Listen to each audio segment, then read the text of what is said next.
ஓம் வாராகி தாயே போற்றி. அனைவருக்கும் வணக்கம். நான் உங்கள் சாந்தி பேசுகிறேங்க. இன்றைய பதிவில் நாம் என்ன பார்க்க போகிறோம் அப்படின்னு பார்த்தீங்கன்னா, இன்று சுக்கிர பௌர்ணமி. 10 ரூபாய் நோட்டில் இதை எழுதி உங்கள் வீட்டில் இந்த இடத்துல வையுங்க. 10 ரூபாயை 10 கோடியாக மாற்றி கொடுக்கும் அப்படின்னு சொல்லியிருக்கேன் இல்லைங்களா? இது எப்படி செய்யணும், எந்த நேரத்தில் செய்யணும் அப்படிங்கிறத பற்றி தெளிவாக நாம் இந்த பதிவில் பார்க்கலாம். அதற்கு முன்னாடி நம்ம சேனலை சப்ஸ்கிரைப் பண்ணாதவங்க சப்ஸ்கிரைப் பண்ணிக்கோங்க. பக்கத்தில் இருக்கிற பெல் ஐக்கானை கிளிக் பண்ணிக்கோங்க. அப்போ தான் நான் போடுற எந்த ஒரு வீடியோவாக இருந்தாலும் உடனே உங்களுக்கு நோட்டிஃபிகேஷனில் வரும். இப்போ பார்த்தீங்கன்னா, இன்றைய நாள் நம்மளுக்கு பௌர்ணமி, அதுவும் சுக்கிரவார பௌர்ணமியாக வருகிறது. வெள்ளிக்கிழமையோடு நம்மளுக்கு வரக்கூடிய இந்த பௌர்ணமி ரொம்ப விசேஷமானது, ரொம்ப சக்தி வாய்ந்தது.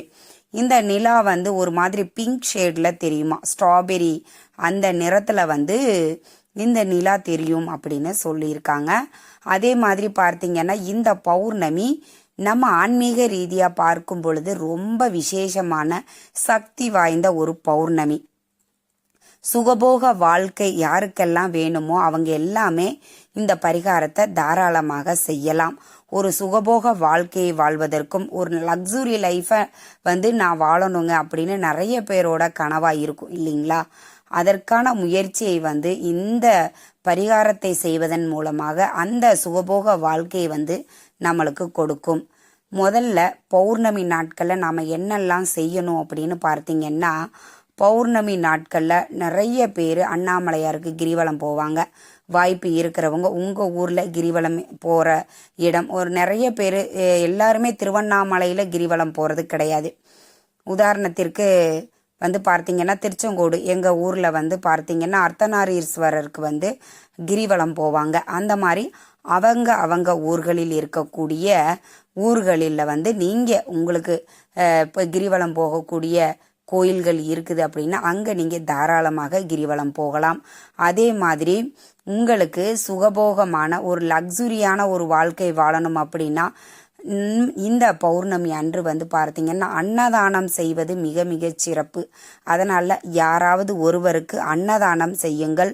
உங்களுக்கு இன்றைய தினத்தில் ஒருத்தருக்கு நீங்கள் அன்னதானம் செய்யும் சூழ்நிலை இருக்கும் இல்லைங்களா? அடுத்த பௌர்ணமிக்கு உங்களுக்கு ஒரு 5 பேருக்கு உணவு வாங்கக்கூடிய ஒரு பொருளாதாரத்தை மேம்படுத்தும் அப்படின்னு சொல்லப்பட்டிருக்கு. பொருளாதார நிலையை உயர்த்தப்படுத்தக்கூடிய இந்த ஒரு அன்னதானத்தை நீங்கள் இன்றைய நாளில் செய்வது அப்படிங்கிறது மிக மிக சிறப்பு வாய்ந்தது.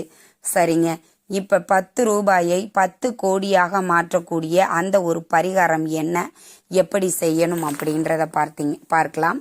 இப்போ பார்த்தீங்கன்னா, நான் சொல்லக்கூடிய இந்த பரிகாரத்தை உங்களுக்கு எந்த ரூபாய் நோட்டுகள் இருக்குதோ அதில் நீங்கள் செஞ்சுக்கலாம். ரூபாய் நோட்டுகள் மட்டும்தான் பயன்படுத்தணும்.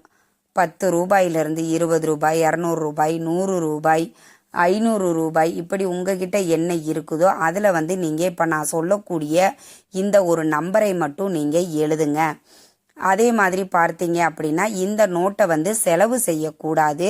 அதனால் அதுக்கு தகுந்த மாதிரி நீங்கள் எடுத்துக்கோங்க. அதனால தான் நான் ஒரு 10 ரூபாய் நோட்டை சொன்னேன். இதை நாம் செலவு செய்யக்கூடாது. அதனால் நாம் அதற்கு தகுந்த மாதிரி நீங்கள் ரூபாய் நோட்டுகளை எடுத்துக்கொள்ளுங்கள். உதாரணத்திற்கு இப்போ ஒரு 10 ரூபாய் நோட்டுகளை நீங்கள் எடுத்திருக்கீங்க அப்படின்னா அதில் ஒரு ஒயிட் கலர் சர்க்கிள் இருக்கும் இல்லைங்களா? அதில் நீங்கள் க்ரீன் கலர் பேனா, பென்சில், மார்க்கர் எது வேணாலும் பயன்படுத்திக்கோங்க. இப்போ நான் சொல்லக்கூடிய பண வரவை ஏற்படுத்தக்கூடிய இந்த ஏஞ்சல் நம்பரை நீங்கள் அதில் எழுதுங்கள். என்ன நம்பர் அப்படின்னு பார்த்தீங்கன்னா 66666 அப்படிங்கிற இந்த ஏஞ்சல் நம்பரை நீங்கள் அந்த ரூபாய் நோட்டில் எழுதணும். இந்த 6 அப்படிங்கிற எண் எந்த கிரகத்தை குறிக்குது அப்படின்னு பார்த்தீங்கன்னா, 6 அப்படிங்கிறது சுக்கிர பகவானை குறிக்கக்கூடியது. சுக்கிரன் நம்ம ஒருவர் ஜாதகத்தில் நல்லா இருந்தது அப்படின்னா அவங்க வாழ்க்கையில் சுகபோகமான ஒரு வாழ்க்கையை வாழ்வாங்க அப்படின்னு ஜாதகம் நம்ம பார்க்க போனோம்னா சொல்லுவாங்க இல்லைங்களா? அப்படி வெள்ளிக்கிழமை அப்படின்னாலே சுக்கிரனுடைய ஆதிக்கம் நிறைந்த நாள். இப்படி சுக்கிரன் ஆதிக்கம் நிறைந்த நாளில் பௌர்ணமியும் இணைந்து வரக்கூடிய காரணத்தினால ரூபாய் நோட்டுகளில் 66666 அப்படிங்கிற எண்ணை நீங்கள் எழுதி அதை ரூபாய் நோட்டுகளை சுருட்டணும். அதில் வந்து ஒரு நூலை வச்சு கட்டுறதோ எதுவுமே பண்ண வேணாம். நீங்கள் அப்படியே அந்த நம்பர் வந்து மேலே இருக்கணும். நீங்கள் கீழே இருந்து சுருட்டி அப்படியே நீங்கள் பணம் வைக்கக்கூடிய இடத்துல வந்து நீங்கள் வச்சிருங்க. வைக்கிறதுக்கு முன்னாடி அந்த ரூபாய் நோட்டை உங்களுடைய வலது கையில் வச்சு க்ளோஸ் பண்ணிட்டு உங்களுடைய குலதெய்வத்தையும் இஷ்ட தெய்வத்தையும் மனதார பிரார்த்தனை பண்ணிக்கோங்க. எங்கள் வீட்டில் நிரந்தரமாக பணம் எப்பொழுதும் இருக்க வேண்டும், பணம் அதிகப்படியாக எங்கள் வீட்டில் புழங்க வேண்டும் அப்படின்னு நீங்கள் மனதார பிரார்த்தனை பண்ணிவிட்டு அந்த ரூபாய் நோட்டுகளை வந்து உங்களுடைய பணம் வைக்கக்கூடிய இடத்துல வச்சுருங்க. அது ஹேண்ட்பேக்காக இருக்கலாம், பணப்பெட்டியாக இருக்கலாம், பர்ஸாக இருக்கலாம், எது இருக்குதோ அங்கே வச்சுருங்க. இந்த நோட்டை வந்து நீங்கள் செலவு செய்யக்கூடாது. இது வந்து மேலே இருக்கணும். இதுக்கு கீழே நீங்கள் வைக்கக்கூடிய பணத்தை எல்லாம் வச்சுக்கோங்க. நம்ம அந்த கீழே இருக்கக்கூடிய பணத்தை எடுத்து செலவு செஞ்சுக்கலாம். நாம் இப்போ இந்த ஏஞ்சல் நம்பர் போட்ட இந்த எண்ணெய் எழுதணும் இல்லைங்களா, அந்த ரூபாய் நோட்டுகளை நாம் செலவு செய்யக்கூடாது. அதை வந்து நல்லா ஞாபகம் வச்சுக்கோங்க.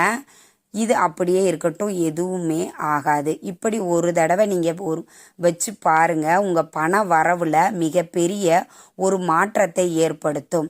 அதிகப்படியான பண வரவை வந்து ஏற்படுத்தும். இந்த நம்பர் சுக்கிர பகவானுக்குரிய நம்பர்.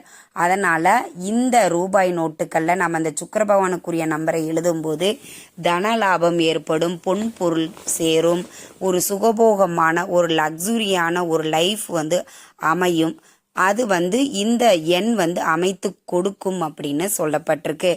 நம்பிக்கையோட செய்யுங்க. நம்ம சேனலில் வரக்கூடிய எல்லா பரிகாரமுமே வேலை செய்யக்கூடிய, நன்றாக நம்மளுக்கு பலன் தரக்கூடிய பரிகாரங்களையும் வழிபாடுகளையும் தான் நான் சொல்கிறேன். நம்பிக்கையோடு செய்யும்போது அதனுடைய முழு பலன் நம்மளுக்கு கிடைக்கும். ஒரு 10 ரூபாயில் நம்மளுக்கு வந்து இவ்வளவு ஒரு பலன் கிடைக்கும் அப்படின்னா தாராளமாக செய்யலாம். இதை எந்த நேரத்தில் செய்யலாம் அப்படின்னு பார்த்தீங்கன்னா, சுக்கிரஹோரை நேரத்தில் நாம் செய்யலாம். அந்த சுக்கிரஹோரை நேரம் என்ன அப்படின்னா இரவு 8 to 9. இந்த நேரத்தில் நாங்கள் வீட்டில் இருக்க மாட்டோம் அப்படிங்கிறவங்க மாலை 6 மணிலேருந்து இரவு 12 மணி வரைக்கும் இருக்கக்கூடிய நேரத்தில் தாராளமாக எழுதி கொள்ளலாம். ஜஸ்ட் ஒரு 10 ரூபாய் நோட்டில் இந்த 666 அப்படிங்கிற எண்ணை வந்து நம்ம எழுதி அதை நம்ம பணம் வைக்கக்கூடிய இடத்துல வைக்கிறோம், அவ்வளவுதான். இப்படி செய்யும்போது நம்மளுக்கு பண வரவில் அதிகப்படியான மாற்றங்களை ஏற்படுத்தும். அதே மாதிரி இன்னொரு விஷயங்களையும் நாம் செஞ்சுக்கோங்க. பிரியாணி இலை எடுத்துக்கோங்க. அதில் வந்து 66 அப்படிங்கிற எண்ணை எழுதிட்டு உங்களுக்கு எவ்வளவு அமௌண்ட்டு வேணும் அதை வந்து அந்த தொகையை எழுதிக்கோங்க. இல்லை நல்ல வேலை கிடைக்கணும்னா ஜாப் அப்படின்னு ஒரு வரியில் நீங்கள் எழுதி அந்த இலையை வந்து உங்களுடைய வலது கையில் வந்து மூடிக்கிட்டு உங்களுடைய குலதெய்வத்தையும் இஷ்ட தெய்வத்தையும் மனதார பிரார்த்தனை பண்ணிட்டு அதை வந்து எரிச்சிருங்க.